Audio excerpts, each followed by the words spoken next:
Welcome, everyone. For this week's balance workout, we are going to work on what it feels like to narrow our center of balance. You are going to need a chair, and you will see why in a minute. But I would suggest you place the chair in a spot where you have room all the way around it.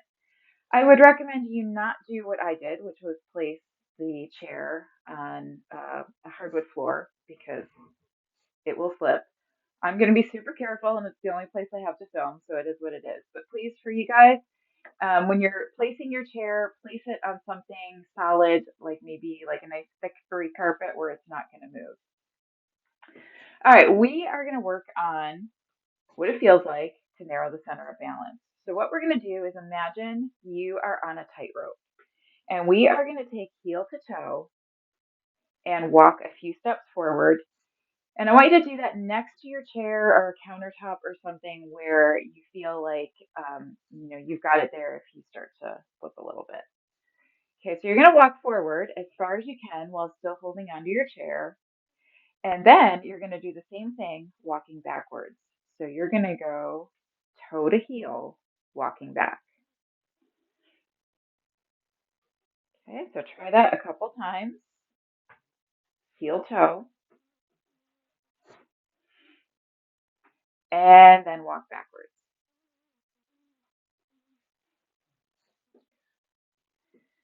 Okay, now if you're pretty comfortable with that and you want to try it without holding onto the chair, you can.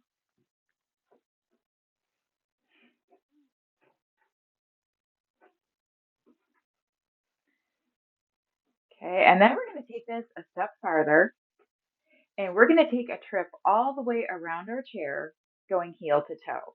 Now we have the chair here, so if we're going around, we should be able to hang on to the chair the entire time if you want to.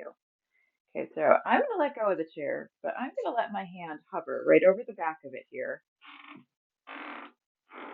Okay, take your time, don't cheat it. It's actually harder to go slow than it is to go fast. So make sure you've got your footing.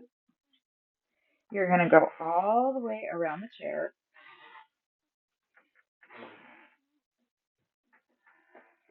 Okay, and when you get back where you started from, you're going to do it backwards.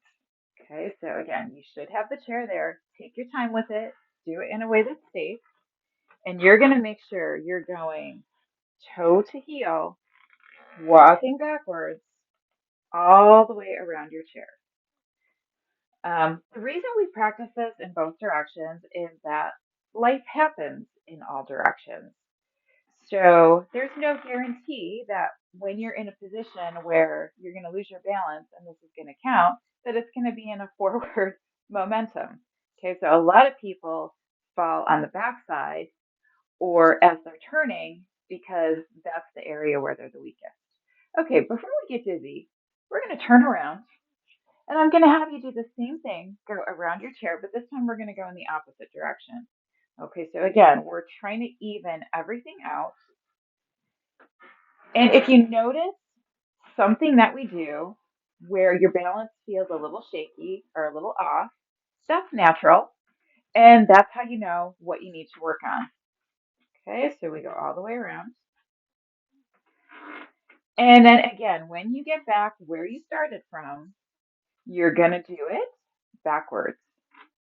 Okay, so it's going to be funny. You're going to notice, hey, you know what? When I was going clockwise, that was a lot easier than when I was going counterclockwise. Or, I noticed like that old knee injury I had. When I go this way, I'm fine with it. But when I go that way, I feel like my balance isn't what it should be. So that's the whole point of this exercise. And that's the part you're going to practice so that you get stronger. All right, nice work, everyone. That's all we're going to do for this week. If you want to practice that a couple more times when the video ends, perfect. And remember, it's about spending maybe 3 to 5 minutes a day working on your balance. That's all it takes, and you will be better balanced in no time. I guarantee it. Have a great day, everyone. See you soon.